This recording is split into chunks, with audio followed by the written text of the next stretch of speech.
This is Pretty Much Pop, a culture podcast. Today, joined in full by our board of directors, who will not, however, be contributing verbally to the podcast.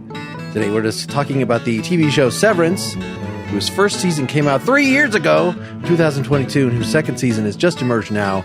I'm Mark Linsenmeyer, carefully partitioned off from my previous life as a corporate drone. This is Al Baker, a pale imitation of Charlie Kaufman, if there ever was one. Ooh, wow.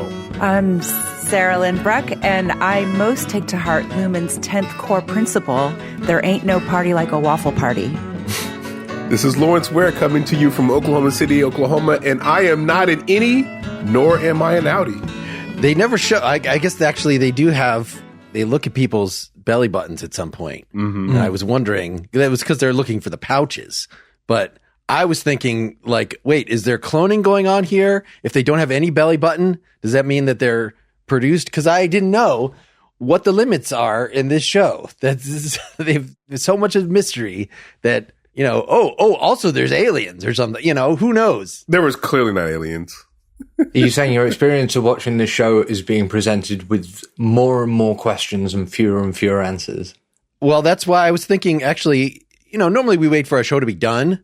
For this show, we waited so long. I resisted season one, even though I know Sarahlyn was very excited about it. Mm-hmm. But I was like, yeah, you know, let's just wait for it to come out. That's more our thing. Let's wait till it's done. But I feel like this is a mystery box show. It's like Lost. It is. And if we wait until season 5 or whenever it's done, it's going to be disappointing. People will have lost interest by that point. Let's strike while it's like actually a significant thing in the culture. It is a lot like Lost. And I love the first season, but the second season just reminded me of Lost the whole way through from beginning to end. And I found, like, spoiler alert, I found the second season intensely frustrating. Really? I really loved the first one. It set up a load of really cool stuff. I thought the tone was great. I thought it was funny as hell.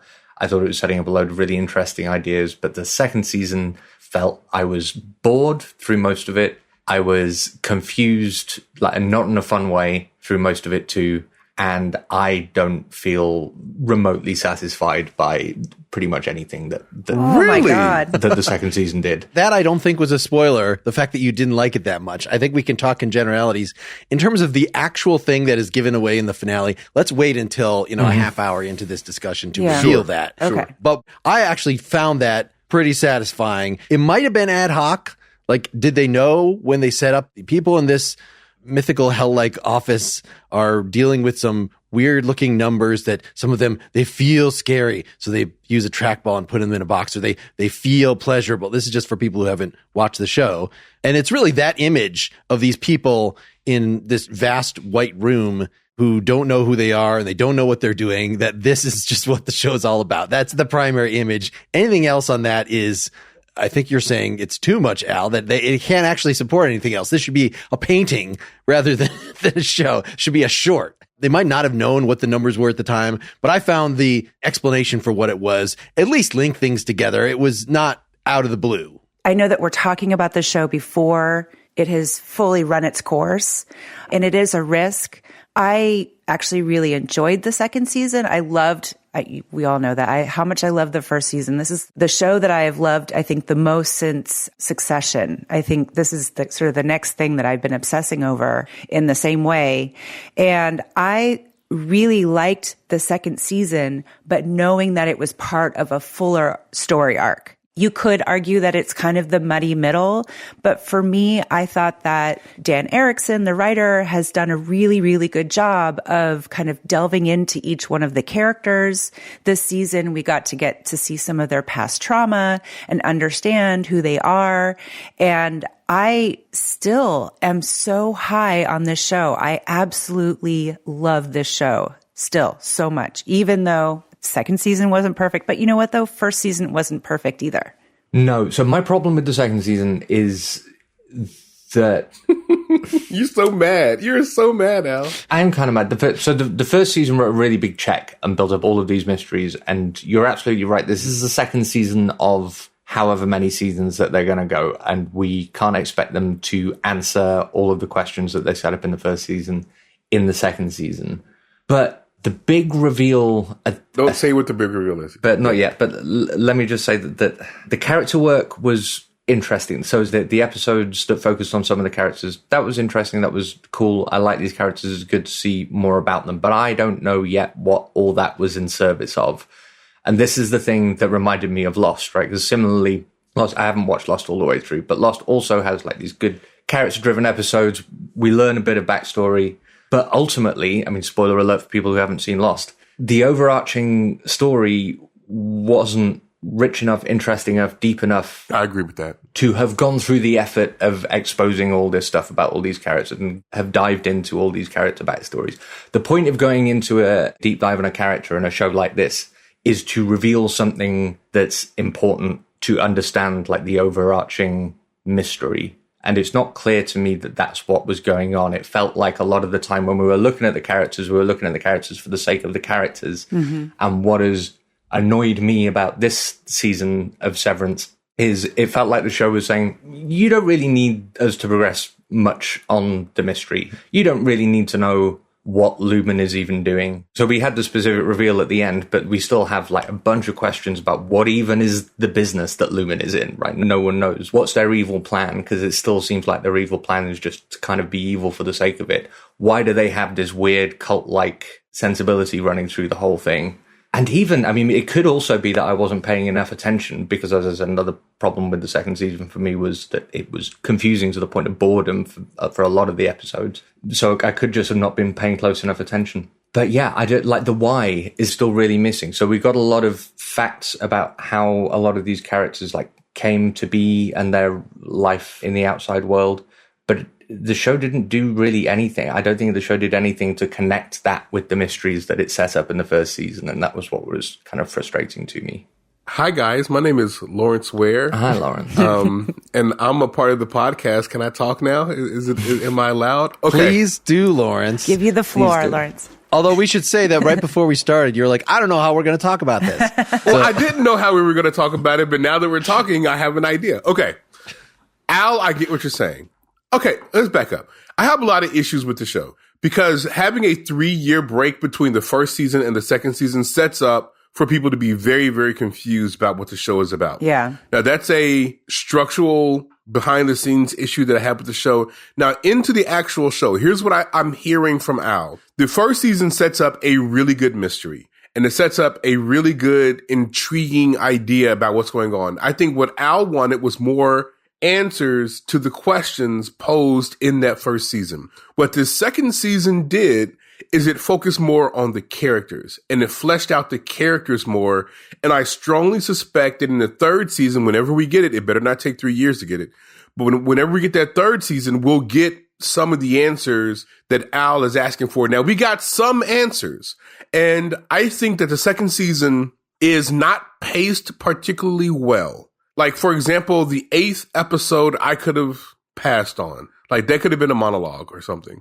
Like, I didn't need that full episode about what happened in that 8th episode. Is that the finale or that's the second? No. The finale is the 10th episode. Oh, sweet vitriol. Okay. So yes, Harmony's backstory. Yeah. I could have passed on that. Yes. That one and the backstory of the relationship that actually sets up what Jenna's doing, which is essential. But yeah, those were the ones that I felt were like, oh, we're really trying to be arty. Exactly. Let's show, waves over cliffs in this town that has been decimated by, I guess, Lumen coming in and having a factory and then pulling out. And I actually watched both of those twice because I felt like I wasn't paying attention the first time and that was going to have to talk about this. And so Yes. I watched them 3 times and I still... It was those episodes. I didn't love them. The pacing of the show was kind of all over the place. But that finale that we just watched, I would argue, is probably a masterpiece. Like, it's really, really good. The tension's really good. It has echoes of horror in certain areas. Like, it's really good. And it sets up a very interesting philosophical question. But I'm sure we'll get to it. I don't want to reveal too much because Mark is about to tell me to stop. Okay, so... Well, I think that the premise of there being innies and out, I think people must know this by now. But right, the whole point is you go to work and you're cut off by this severance procedure from knowing what the person did at work. Yes. So you have your outie, the person who's in the outside world, you have your innie, and the outies all think that like, wow, work is boring. I don't want to have to sit through this. I could just have all weekend, all evening, all the time, and that's great. But they don't know how well their innies are being treated. Right. And they in some cases, they explicitly don't care because the innie is, so that's the question. Is the innie a person? Exactly. John Locke's one of the most famous accounts of personal identity is continuity of memory. So on that, even though they have all the same dispositions, they have all the same biology, but the innie and the outie have different continuity of memory. So they're different people. And so there's a question though, like, well, can you, as this character does at the beginning and as our protagonist is doing at this point in the show, reintegrate so that you actually become a whole person? It's all these great philosophical questions, that we've seen in cloning and teleportation. And so it's just another variation off of that, which is one of the most fun parts of the show for sure. And I think that the finale that we got was good for this season. This season was all about characters and their choices and character development. And the finale centered on character choices. And it's centered on making Mark have to make. Did I say Mark? Is his name Mark? Yeah. I don't remember his name. Yes. Yeah, Mark S. Mark S. I wasn't sure if I was Not to thinking be about the confused with Mark in the Mark L. character or the actual Mark. But this Mark as well, having to make a choice between two women. That was the... Anyway, so the finale centered on that question. And I think that the finale was applicable to the season that we got. Season wasn't perfect, but it was applicable to the season. Now, what Al wants is larger answers about the overall project of the company. And so since we did not get those answers, because there are a lot of still questions there, since we did not get those answers, that's why I think Al might not have been satisfied both with the finale and the season. But that's me kind of reading the tea leaves here when it comes to Al. But I thought that this season did a good job of zeroing in on the characters. We got to know who the characters are.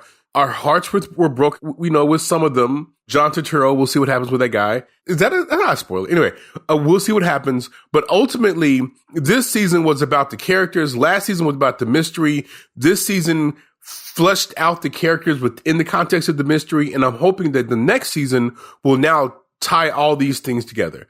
And maybe the structure of the storytelling might not have been satisfactory for some people, but I deeply, deeply enjoyed it, although the show was extremely expensive and I didn't see all the money they spent on the screen. Except in the animatronic Kier. Right? Animatronics, yeah. I can maybe put a finer point in my criticism, which is that it isn't that I didn't enjoy the character work, and it isn't that I didn't think that there was good progress made on the mystery and all of that kind of stuff. It's just that they didn't seem to have a lot to do with one another. So I really enjoyed, for instance, that episode where we had Irving having his dinner with the outie Christopher Walken and the outie Denethor from Lord of the Rings. Bert.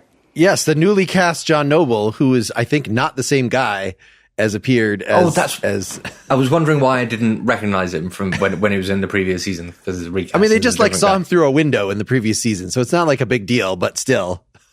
You would have been like, oh, that's Denethor. So that was a really great 45 minutes of TV or however long it was.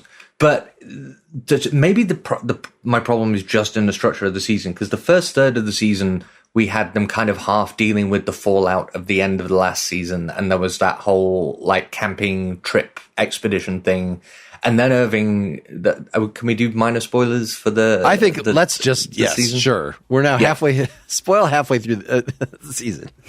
Guys, if you're listening and you don't want to be spoiled, watch the show. Yeah, the show let's is a just really say good that. show. Right. I mean, watch the show. I would strongly advise you to watch the show. You're firmly in the demo. Go watch the show. Al is not saying that the show is terrible. He's just saying that he has some quibbles with the show. So strongly advise you guys to watch the show. Sarah, do you agree? Watch the show. I agree. Watch the show.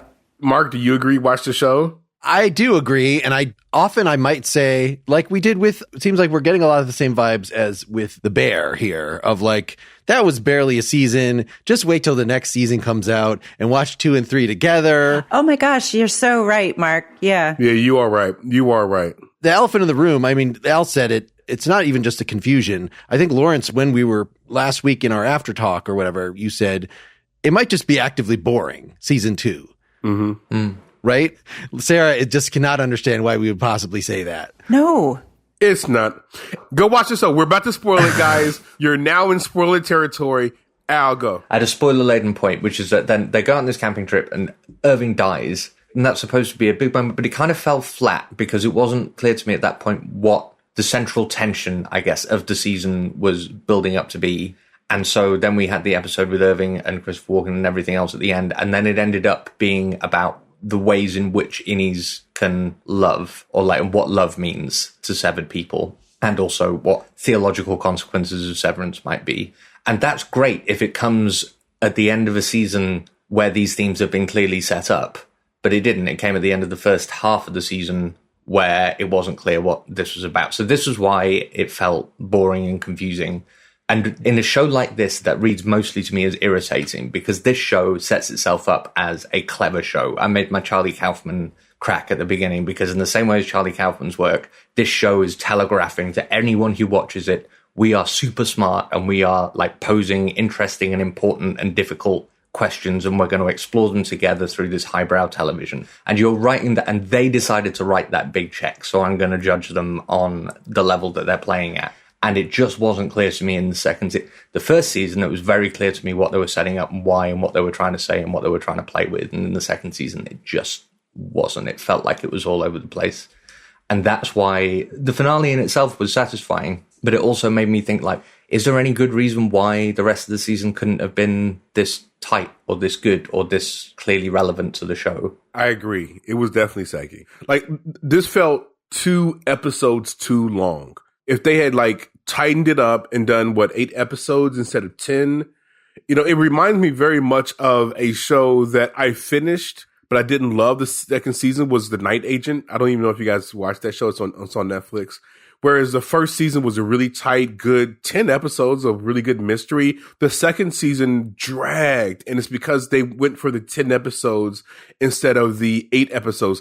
By the way, Night Agent, one of the top shows on Netflix. You guys should probably watch that. Anyway, but the point nevertheless is that it just needed more tightening. It was too self-indulgent. It was too artsy. It was too many shots of waves hitting rocks and too many shots of like interesting framing. Okay. And listen, I'm a cinephile. I like that kind of stuff. I like good framing. I love Lawrence of Arabia. I like that kind of stuff, but it needs to be in the service of a story. And it felt like this season was too much of like artistic framing for the service of artistic framing instead of artistic framing for the service of the story. And so now I'm not saying I didn't like the show, Sarah. I'm saying that it just needed to be tightened. And that's okay. That is a legitimate criticism to say that the show was a little saggy, because that there were 2 episodes of this season that did not need to be episodes. They could have been a flashback that was 5 minutes long or a monologue. It could have been anything else. It didn't need to be 2 episodes.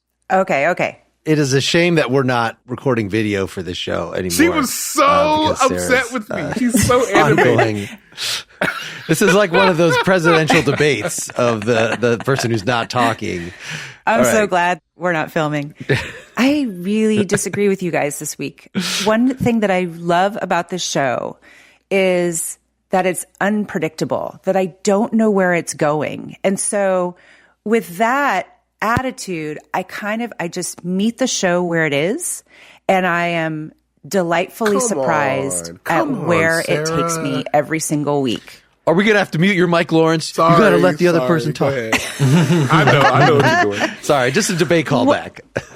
But one thing that I loved about the character studies is that it did actually, for me, answered a lot of open questions from the first season, in that, what does it feel like to be severed? What does it mean when your outie tells your innie that I am a person, you are not a person? That was so loaded for me. I couldn't stop thinking about that.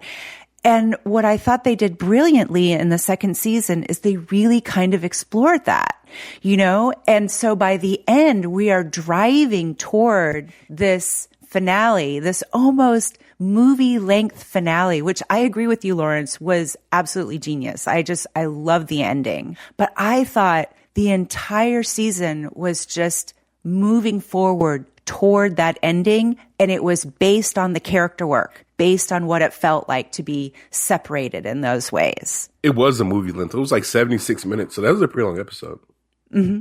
And it went so fast. The pacing of the finale was so good that it made me upset that the pacing of many other episodes in the season were not as good. That is what frustrated me.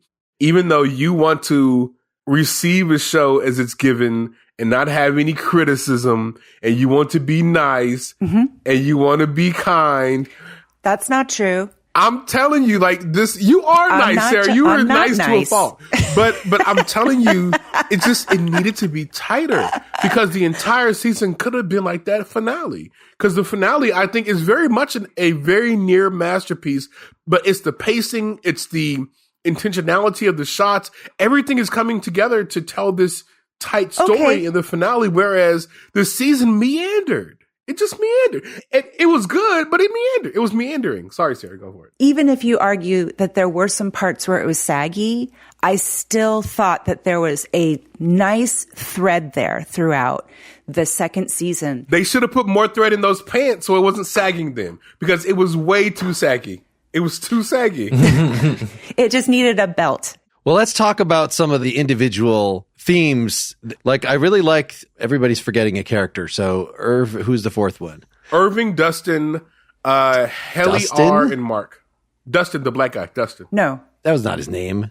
that was Yes, not it was. his name. Dylan. His name was Dylan. Dylan. Sorry, Dylan. Sorry, my bad. Dustin's my cousin. Hi, Dustin. How you doing? I really liked the Dylan plot. Me too. They had this rule of you just can't, as an innie, know about your outie. And because they use the overtime continuum, then he gets to see that he has a child, and this like really messes him up that he was the top worker before that, and he just now hates everything and bites his boss at some point. So now we're going to let him have a visitation from his wife. And his wife likes the more innocent, innie version of him better than the jaded, pressured, downtrodden by the world outer version. Was that an affair? Like, did you guys read that as an affair? That's an excellent question. Yeah. Because that was one of the ways of asking, is this a separate person? And I read it as, no, actually. Really? This is one of the places where it's absolutely okay for the wife to be into both of them because they are physically the same body. They have the same personality ultimately. I would personally hit myself if that if that happened. I don't know, man. That is. It asks also that question, like, who we are at work versus who we are at home, you know? Absolutely. You're right about that. And I loved the fact that Dylan's innie, he just has this confidence in himself that he doesn't have in the outside world. He is a go-getter. He has the most number of finger traps than anybody in that office. He really kind of has this very clear sense, or he thinks this very clear sense of himself that his outie just doesn't. And I totally get why that would feel attractive to his wife. I really wanted to talk about this because this, again, is one of the reasons I strongly preferred the first season to the second, because this is one of the things that I think the first season set up really, really beautifully, is leveraging the Severance metaphor to describe how we are at work versus how we are the rest of the time, and how this does create a kind of bifurcated personality in the actual real-ass world that we live in.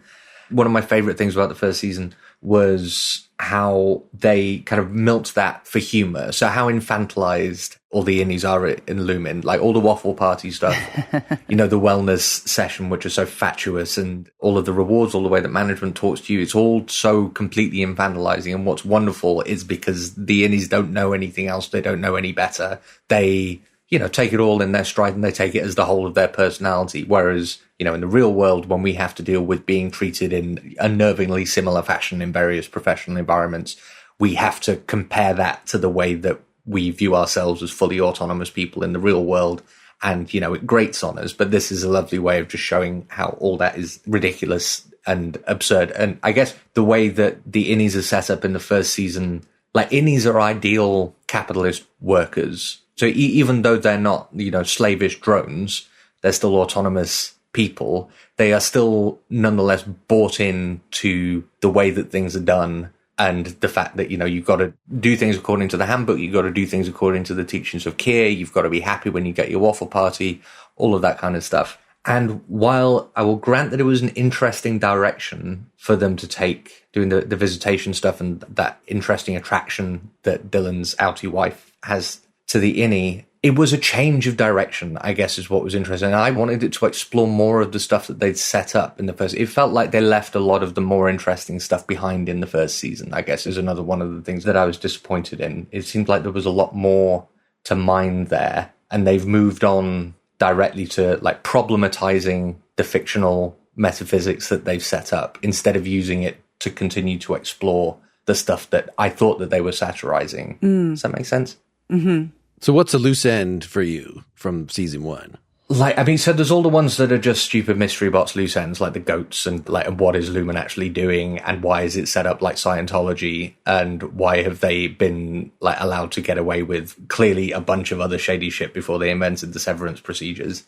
Which I think they are getting into, but because again, there's something very primal about this presentation of these 4 characters in the all-white room, in the endless hallways, that it's just this idealized setting of hell. I mean, that I hadn't noticed the episode titles, but I rewatched season 1, and the fact that the pilot is called Good News About Hell, and then they talk about this as if the people are serving them up the tortures or, what they do to discipline them. Yeah, they start off season 2 of like, oh, this is a new regime. We're not going to discipline you in this way. And I guess it's pretty closely revealed that no, actually, there's been no massive reform, even if the word has gotten out about Severance a little bit, that it's just more subtle, right? The tortures are not going to be overt. I don't know. Is that one of the things? Because it does seem like there was a practical problem in how do you discipline these characters that now we're going to sort of sidestep because we're just taking a different approach. We're not going to try to discipline them anymore. We're going to give them choices. We're going to do. So it was an interesting change, but it wasn't like fully exploring the original premise. I think that helps clarify my disappointment slightly, because on the one hand, you can't stay in the single white room forever. That setup isn't going to support 6 seasons of TV. On the other hand, that setup was so perfect. And clearly that was the seed of the idea, the visual, whatever the core of the visual imagination of the creators of the show, the image of them in the room and this kind of perfect satire of white collar office work was really core. And so I guess, you've got to leave that at some point because the story and the plot and the characters have got to develop. But on the other hand, in doing so, you have left behind, in my view, the most compelling stuff in the show. Whenever I'm disappointed by long-running TV shows, and it's always a similar kind of pattern, they set up something brilliant in the first season and they just can't quite pay it off in the later seasons. And sometimes that's just because they didn't think far enough ahead. And in others, it's often just that the premise is enough to support one absolutely stellar season of TV and is not enough to support 6 or 7 stellar seasons of TV, because you've got to take different directions and they're less perfect. It's tough when you have so many open-ended questions, and then once you answer one, it opens up 5 more questions. You know what I mean? Which I find really exciting. I know why someone might find that frustrating, but I find all of those questions really exciting, knowing that there's more to come. There's going to be at least one more season of this. It'd be interesting if they could close this out in 3 seasons. I would prefer that. And I think behind the scenes stuff, I don't know if you guys are aware of this, but it took them a very long time to bring the second season to fruition because they had to start, then had to stop. They changed showrunners midstream. There's just a lot that was going on behind the scenes, and that may have led to some of the things that we saw in season 2. Now, I will admit, though, I really enjoy what I got in season 2, despite my fight with Sarah a few minutes ago. I really enjoy what I got in season 2. But I think that what Al is saying is significant, because there are many shows that have a wonderful first season and then they just kind of drag off. I think Lost is an example of that, where you have a wonderful first season and then just because you cannot continue that momentum for 5, 6 seasons, for me, I want a Succession-like show, a show that has a clear beginning, a clear ending. You know where you're going. And so you don't feel the need to fill this void and go on. It's like watching anime and having all these filler episodes, right? You don't want that. You want a tight season, a tight show, and you just get in and you get out and you leave disappointed because you wanted more, but you're happy with what you got. That's what I want from this show. You mentioned mysteries, Sarahlyn, and being excited about when more mysteries are brought up. And I love a juicy mystery being set up. But the key issue here, I think, is about trust. If a showrunner is giving me a mystery and I trust that showrunner to pay that mystery off, then it's exciting. If a showrunner is giving me a mystery and I have a suspicion that the reason they're giving me a mystery instead of an answer is because they haven't been able to figure out the satisfactory answer yet, then it's a drag. That's why, Lawrence, you asked why I hadn't watched Lost. That's why I didn't watch Lost, because I watched the first few episodes and I thought, this guy, J.J. Abrams, cannot possibly know how he's going to pay all this stuff off. I agree with you. Does not have a show Bible, that there should be a show Bible that the person wrote in one burst of inspiration and that they then play it out. You know, that's what Robert Jordan in his monumental fantasy series, like that's why they could even finish it after his death, because he had the whole thing mapped out. And it's just a matter of fleshing out the details. And the reshoots and the change in showrunner of the second episodes of season 2 of Severance for me is a bad sign, because it suggests to me that there isn't a clear roadmap and they were getting themselves into hot water, so they had to change things up. And that really worries me, especially if you're making a consciously intellectual, highfalutin and absurdist show or movie or whatever. Well, actually, this only really happens in TV shows. Then the audience is going to give you a lot of license to introduce weird, inexplicable things.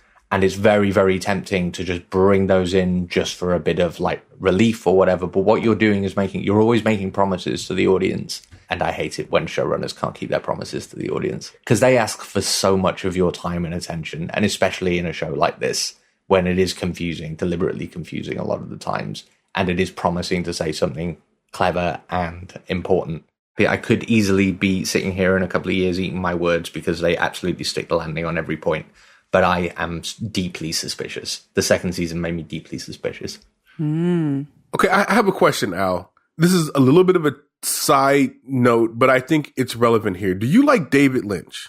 I do not like David Lynch. That makes sense. Okay, because this reminds me a lot of Twin Peaks. Because Twin Peaks is a show that is like this, that is very much a mystery box. It's very atmospheric. It's very quirky, self-indulgent. And this show, this season in particular, last season not so much, but this season in particular really reminded me of Twin Peaks. Because just some of the weird tangents it would go on. Ben Stiller, who directed a lot of these episodes, certainly was a fan of Twin Peaks. Just watching what he does with his camera, watching what he does with the show. And so if you don't like that absurdism, you don't like Twin Peaks, you don't like David Lynch, I can see why you wouldn't like this. Because Twin Peaks is a show that's very comfortable with asking questions and the answers being strange, weird, or not even answered.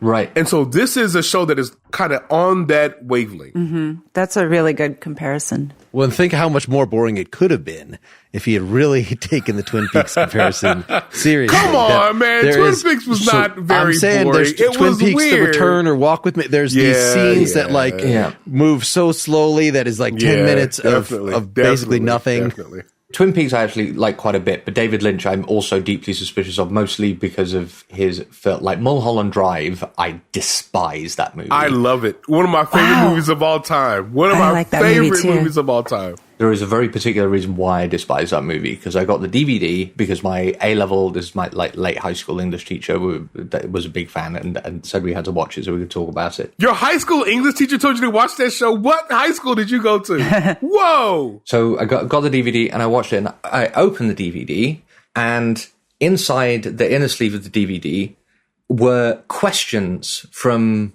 the director. And so here are some questions from the director that if you ask them while you're watching the film will help you understand what's going on in the movie. And I am like, fuck you, David Lynch. You made the movie. If you're doing this, then you are just telling me that the movie that you've made is not doing the job that you set out for the movie to do. So fuck you, David Lynch. I mean, rest in peace. And I loved his June movie. Wonderful timing on this diatribe. Yeah. The dude is dead, Al. Come on, man. Jesus. All right, Christ. so we're relating this back to Severance because you think that that's doing a similar thing. So I think Severance is different. It's not like a David Lynch thing, even though clearly inspired. But David Lynch, the weirdness, the absurdism is very formalist, right? It's about how the stuff is made. It's not so much about the substance. Right. And I think a better comparison is with Charlie Kaufman again, maybe Jordan Peele, some of the more like cerebral sci-fi fare. So maybe it's just a case where Severance just is confused or is confusing about what kind of surrealism or absurdism it's going for. But it seemed to me that in the first season, it's setting itself up as we are absurdist and we are surrealist, but we are absurdist and surrealist in service of making like interesting points or like mounting some kind of argument or setting up an interesting metaphor, not just for like formalistic, we enjoy playing with absurdism kind of reasons. And that's why I think it's legitimate for me to get annoyed about it. May I suggest to the filmmakers to encourage various animators to do something like the Animatrix did for Matrix 1 to connect season 1 to season 2 and fill in these backstory. Maybe we got to wait for another couple seasons of the show to come out, but like have stuff about the origins of Keir and there's lots of mythology and things that could be explored in a fun way by different filmmakers coming in. Okay, there. Yes. Fan fiction. Yeah. I had thought this would be a workplace comedy. It is. That this would be our workplace comedy episode. I think this is what we discussed.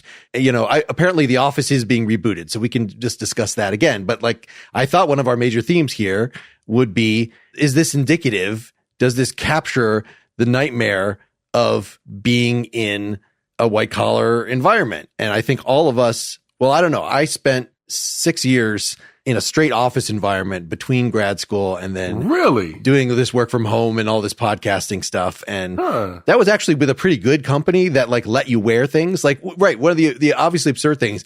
Why do these people who are never seen by anyone wear suits? What is it that they're doing that requires them to be all fancy? Oh, it's a professional environment. We want to make sure but they've even conditioned these people so they're not coming in with preconceptions of what a professional environment is. They could just have them all wear uniforms. They could have them all wear t-shirts. They could have them wear anything. But that's the kind of thing that like I would judge an actual company by of how stupid are they? Are they making all the people who never see customers dress in fancy suits or not? And the software company that I was working for did not. And so that was at least one thing in their favor. But there were a number of still cult-like things about it that I think this is just exaggerating to a ridiculous degree in a fun way. Their costumes, right? One thing that I loved about this second season was Milchick's character arc and about how being at work is a big form of code switching. And I love seeing him. He comes to work. He is absolutely in his costume with his rolled up shirts and nice slacks, and then we learn that he rides a motorcycle and he wears these cool leather jackets outside of the office.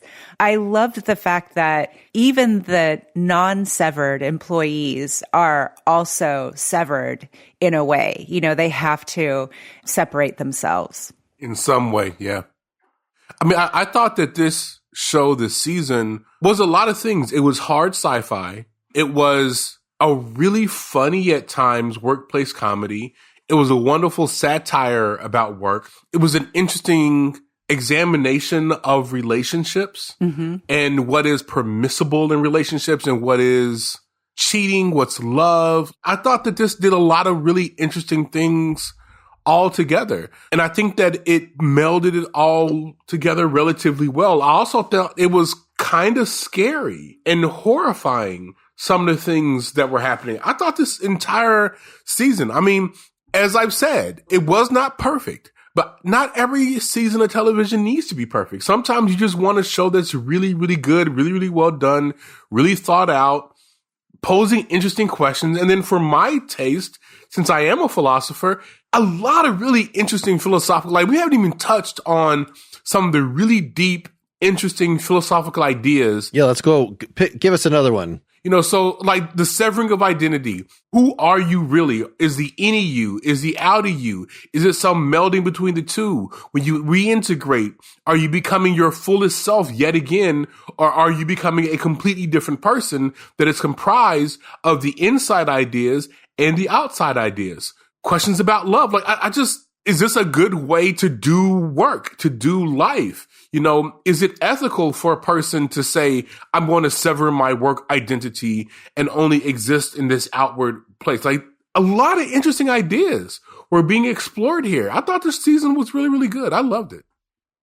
Just on that question, one of the super interesting things I think, again, the first season did, but this isn't me beating up on the second season again, but when Mark S. is confronted about the fact that Lumen is a shady organization. I think this is in the first few episodes. Mm-hmm. And he has this, like, basically the untenability of being able to morally sever yourself, I guess. The fact, because he wanted to live his outie life and not have to concern himself with work at all and not have to concern himself with what Lumen, that he felt that whatever Lumen got up to, like, was really none of his business and he didn't have to care.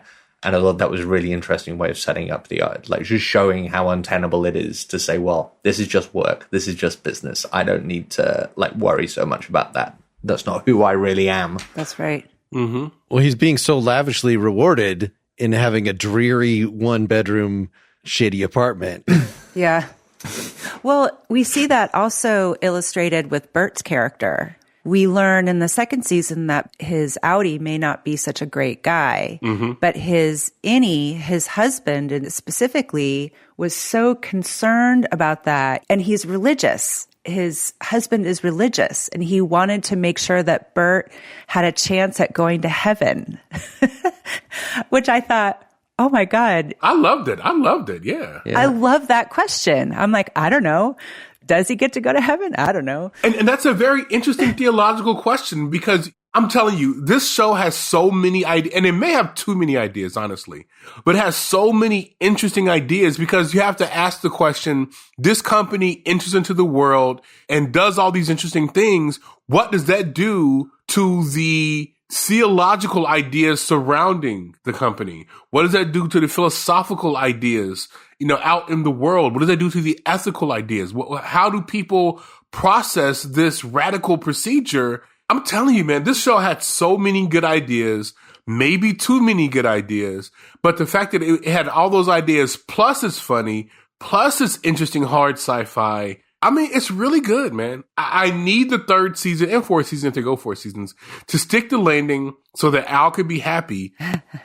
But right now, I'm very happy to be on the journey. Honestly, it feels like I'm reading a book and I'm in like chapter 6 and I just haven't gotten to the end of the book. And that's okay, but I just needed to stick the landing because it is so good so far. That's my point exactly, is that I feel like we're in the middle of it right now. And so we just need to see where it's going. And I'm excited. So it was in 2022. Oh, I don't know if it came out in 22. You're right. It did. Yeah. Because what happened was I quit my previous job in August 2022.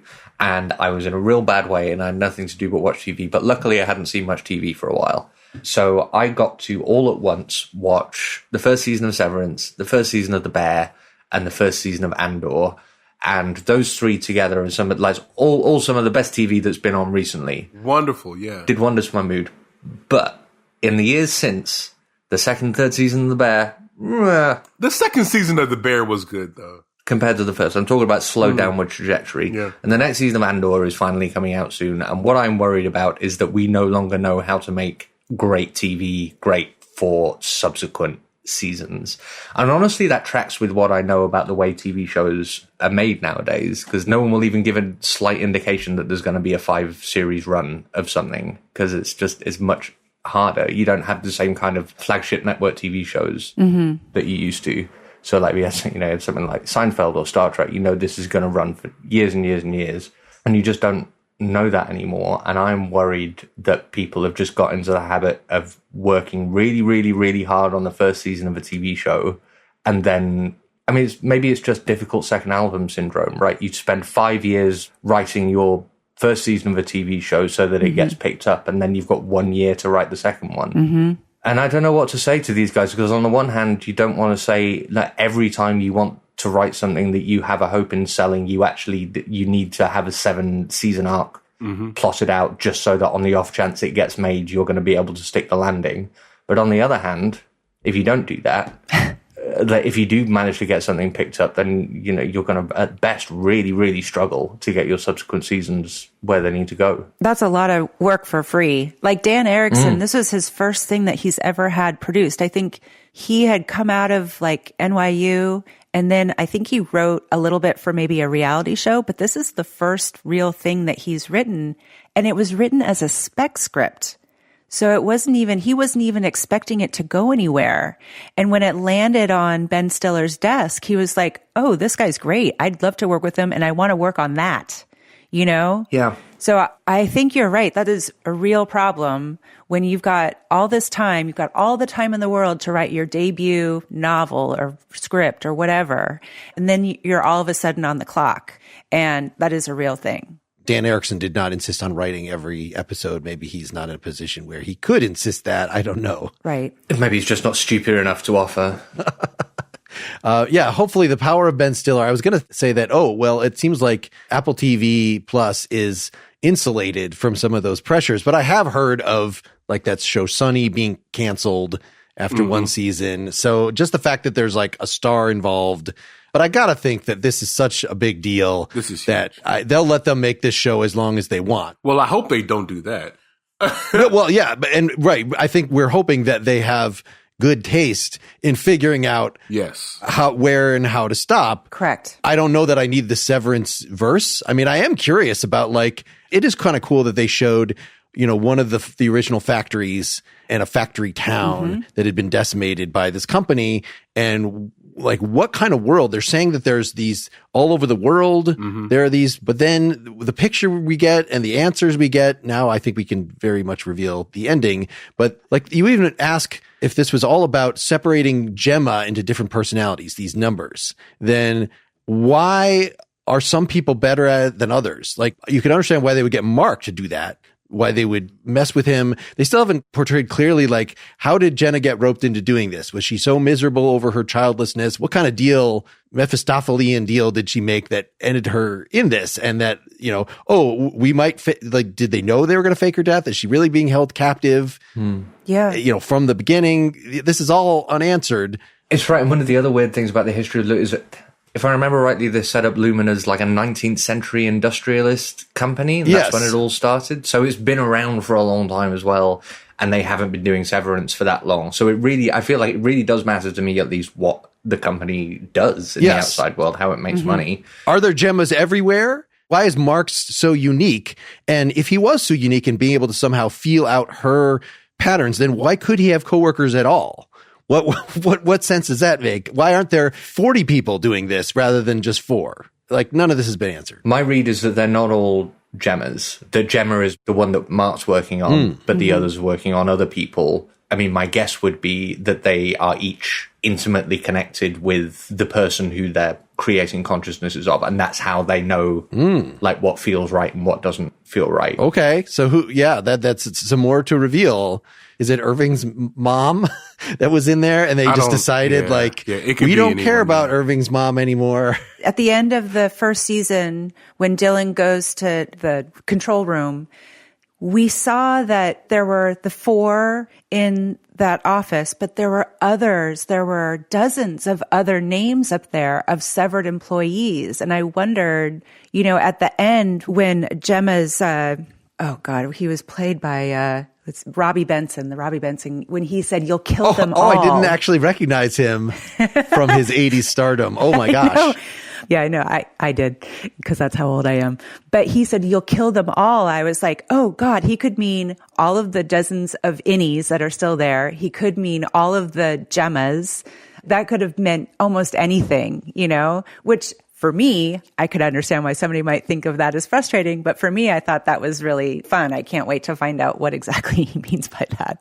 But this gets me back to what I've been kind of trying to argue this entire episode. By the way, side note, Al, the second season of Andor is going to be the last season of Andor, so I don't think you have any kind of worries about that one. Yeah, it's only going to be a 2-season show. Brilliant. And I'm very excited. I'm very excited about that for Star Wars to get back to where it needs to go. Anyway, back to this. I don't need answers. And honestly, to some of the questions, I don't want answers. What I want is a good experience that might lead, like, for example, it reminds me of like Dark City, the Alex Proyas movie. It reminds me of even like The Maltese Falcon, you know, a movie that is so confusing that you kind of don't get the answers you're looking for. Even some Charlie Kaufman stuff. Like, you don't really get the Synecdoche, New York. Like, what answers do you get there? You know, so I want the experience of going on the journey, and not necessarily, because here's the thing, questions are always better than answers. When you get the answer to whatever question you have, you're going to nitpick it. You're going to be frustrated. It's not going to answer it the way that you want it to be answered. It's always the question that is more enticing, more interesting. And so if I can get a semblance of an answer, something that kind of gets me along the road of the answer, but the world remains mysterious, like I don't want a spinoff about the past of this corporation, or I don't want a spinoff about what's happening in Pittsburgh, Pennsylvania in this world. I don't want that. I want a good story that asks good questions, that gives me a good experience, that gives me a good journey, and I'm happy with that. And I think that the over-reliance and all the Redditing and all the theories trying to find answers are kind of missing what the show is trying to do. The show will give you some answers, sure, but that's not the whole point of the show. The point of the show is the journey. It's the experience. It's going on the journey. And in life, there are many things that happen that you just do not get the full answer to. But nevertheless, it's the journey that is rewarding. That's what I want out the show. Hard agree. That's what I started with. I absolutely love this journey. I don't know where I'm going. I do think that this show gives us some answers, but again, it raises so many interesting questions for me that I am 100% still in. I actually liked going back and finding out more about what Lumen does, you know, like having Patricia Arquette's character, having Harmony go back to her hometown and seeing that Lumen just decimate. Once they left, that whole town was just decimated, and it left them with nothing but poverty and addiction, you know, which is what a lot of these big corporations do. It's exactly what they do. And that's a great commentary on what happens in the real world. And they're going to have a sliding doors sort of thing, so that, you know, was she going to join the cult as a junior key representative? Was she going to become a high-class prostitute and become the star of Risky Business? Who knows? They're going to explore that, the duality. Maybe she'll flip over to her other self. Yeah, I think you might have went too far there. I don't know about that. Well, and where did Milchick come from? Was he also born of the same cloth as Harmony? You know, like, did they come from the same place that she and Miss Wang did? Yes, that was a great tease, the whole little bit of racial microaggression plot about, oh God, here's the black version of Kira. So we could go. God. Oh, that was amazing. Yeah. I don't think that was a tiny bit. That was a huge racial microaggression plot. What was the phrase they used? Something like these sensitively recontextualized images of... And that is that's corporation speak I'm going to do some fucked up racial shit right now. Like, that's exactly what that is. And I'm telling you, like, the subtle critiques are delightful throughout the entire show. I loved it. Hopefully we'll get some more payoff with his character. Honestly, we could do 20 minutes on any number of characters, some of which we have not even mentioned here. I gotta just throw out, so Rickon. Oh, Rickon. What a wonderful character. And the fact that his like normal seeming wife, the main character's sister, treats him with respect and love. Yeah. Where he's just so obviously a clown. We don't deserve Devin. He is so terrible of a person. He's all about that money, but he's so funny. We don't see much of him, but he's such a drawn out, three-dimensional character. The UUR. The new addition to this season, Miss Huang. That book is on Apple Books, by the way. You can actually read it if you wanted to. I'm sorry. Yes, Miss Huang, the child, which you think, like, wait, is she a robot? Is she an alien? Why they keep asking, why are you a child? And I think that's one of the things that they reveal about, you know, the source of Harmony is that Harmony was this kind of child, that they get them in early. She's just a normal, you know, a child with parents in the cult is the whole thing. But it makes, that she's so sort of scary throughout. Yes. So I wanted to make sure we didn't end without at least mentioning those two. Oh, and just one last thing, just as a language nerd, the language that Miss Cobell uses, that Miss Wang uses, that Milchick uses, that complicated phrasing. Very elegant, though. Very elegant phrasing. No, it's very elegant, but I love how it just sounds kind of old-fashioned in lots of ways. Just the way that their turns of phrasing delights me on one hand, but at the same time, it's also kind of sinister. Yes, very terrifying. And Milchick is kind of slapped on the wrist for using words that are too big, which, kind of sounds like, well, don't get too uppity. And it's like, well, what do you want from me then? Like that's exactly how I read it too. That's exactly how I read it. Yeah. All right. Thanks for chatting. Maybe we'll do a little more Severance talk in the after talk or get into some future topics. You can get that at patreon.com/prettymuchpop. So long, everybody. Bye, guys. Bye. Bye-bye. Pretty Much Pop is part of the Partially Examined Life podcast network. Get more Pretty Much Pop at prettymuchpop.com. Get bonus content for every episode at patreon.com/prettymuchpop.